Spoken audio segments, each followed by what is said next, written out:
సూర్యుడికి తన తూర్పు పరిచయమే చేస్తాడు.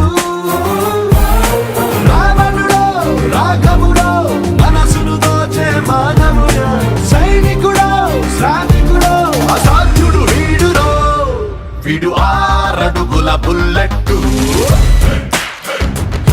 వీడు ధైర్యం విసిరిన రాకెట్టు.